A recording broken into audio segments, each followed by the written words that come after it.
आपली त्यांनी खर्च द्यावा, आपण त्याला सोडून देऊ, काय प्रॉब्लेम नाही। आणि तिथे आम्ही आता प्रत्यक्ष भोईर साहेब आहेत, त्यांना भेटणार आहे, हे पत्र पण दाखवणार आहे आणि त्याच्यानंतर त्या लोकांनी काय कारवाई केली नाही तर आम्ही गावातले तिथे नागरिक आणि रस्ता रोको करू।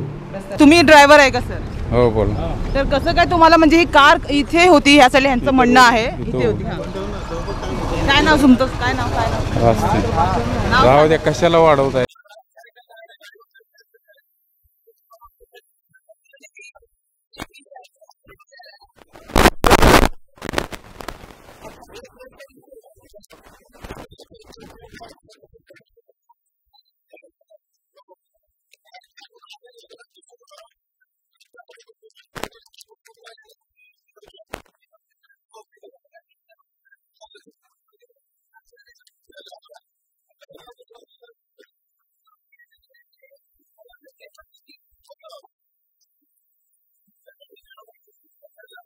एवढी गाडीचं नुकसान झाले, तुम्ही पण बघू शकता ना। याच्याने माणूस मरण्याची पण असू शकते। माझी बोलले मला पण पाडायला परत होतो ना गाडी, तसंच त्यांनी स्पीडमध्ये वाढवली गाडी आणि फुल स्पीडमध्ये होता तो। आणि जे प्रवासी होते त्यांना कोणाला काही लागलं नाहीये ना? नाही, त्यांना काय लागलं नाही।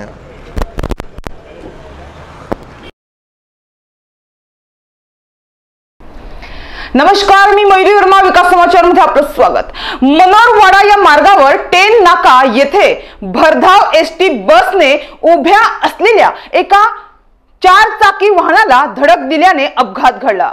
आज सकाळी 9 ते 9:30 वाजण्याच्या सुमारास हा अपघात घडला। मात्र सुदैवानं या अपघातात कोणालाही दुखापत झाली नाही।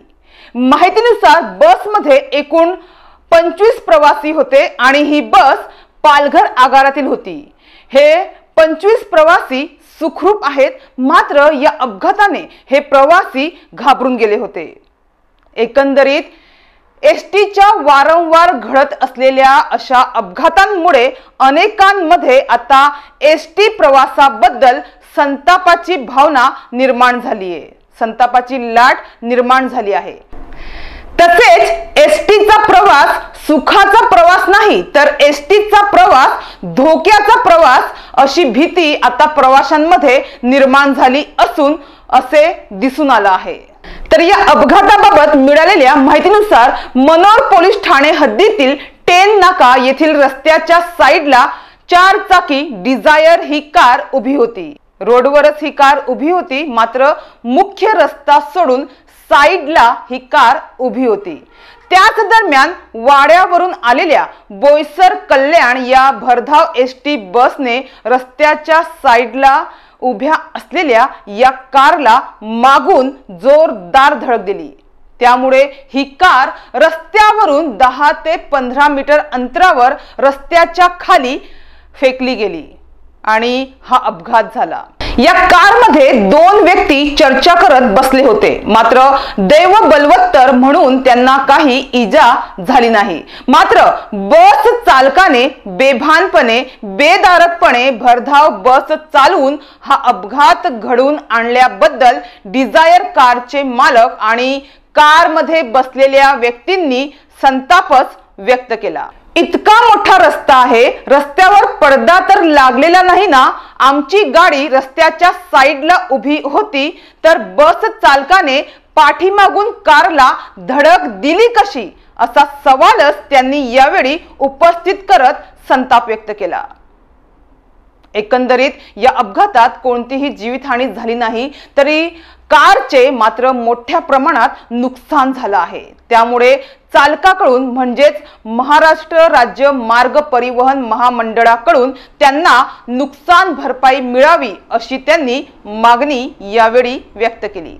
जमिनीवर गाडी उभी होती, म्हणजे ह्या साइडला एक टायर जमिनीवर होता, एक टायर रोडवर होता आणि बस वाड्यावरून येत होता, फुल स्पीडला होता बसवाला। समोर आम्ही बघतोय बरोबर, आणि रस्ता पूर्ण मोकळा होता, तरी त्याला आपली गाडी दिसली नाही। अच्छा, तुमची काय मागणी आहे? आपली त्यांनी खर्च द्यावा, आपण त्याला सोडून देऊ, काय प्रॉब्लेम नाही। आणि पोलीस कारवाई वगैरे? पोलीस कारवाईची काय आवश्यकता नाही, आता खर्च देसेल तर कशाला पोलीस कारवाई? किती खर्च झाला अंदाजे तरी? आता साधारण अंदाजे 1,20,000 एस्टिमेट दिले मेकॅनिकल।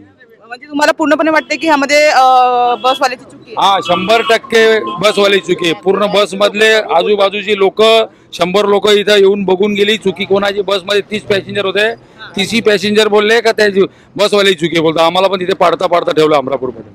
मात्र एकीकडे बस चालक आणि वाहक यांच्या म्हणण्यानुसार बसच्या मागे डंपर येत होता आणि समोरून एक भरधाव वाहन येत होते. त्या दरम्यान त्यांनी बस जिथे ही डिझायर कार होती त्या दिशेने वळविली आणि हा अपघात घडला असं त्यांनी सांगितले.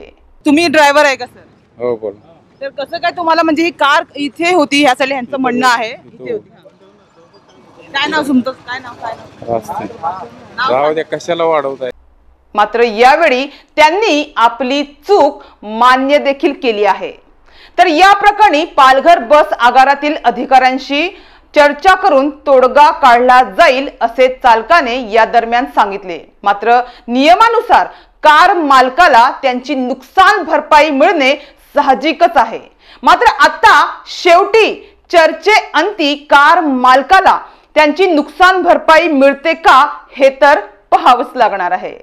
मात्र बहुतेक वेळा अपघाताला कारणीभूत रस्ते आणि रस्त्यांवरील त्रुटी जसे की सूचना फलक नसणे, गतिरोधक नसणे हे सुद्धा जबाबदार असतात.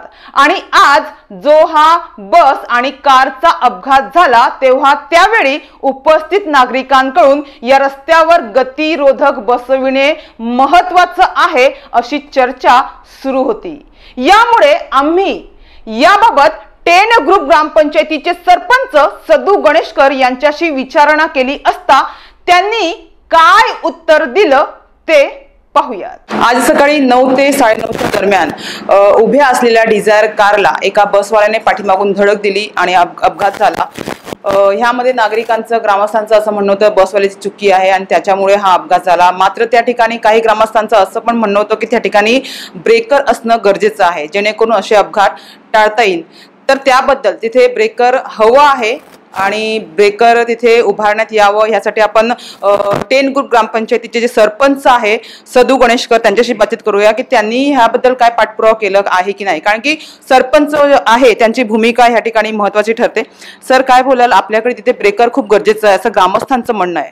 आम्ही सर्वप्रथम रस्ता चालू असताना, नवीन रस्ता चालू असताना मी कॉन्ट्रॅक्टरला बोललो प्रत्यक्ष का इथे गाव आहे आणि एक थोड्या अंतरावर शाळा पण आहे 8 रुपयात, तर आपल्या ब्रेकर एक पाहिजे इथे गावाजवळ आणि शाळेजवळ.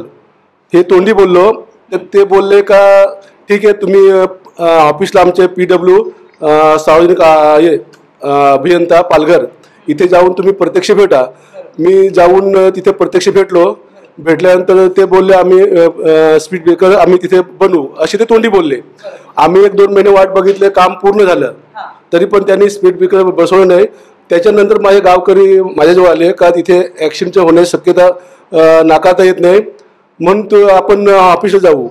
मग ठीक आहे, मी 4-5 पोरं घेतली आमचे सभासद उपसरपंच घेऊन आणि पत्रव्यवहार करून आणि आम्ही ते पत्र सार्वजनिक बांधकाम खात्यात दिलं आणि ते पत्र माझ्याकडे ऑलरेडी तयार पण आहे.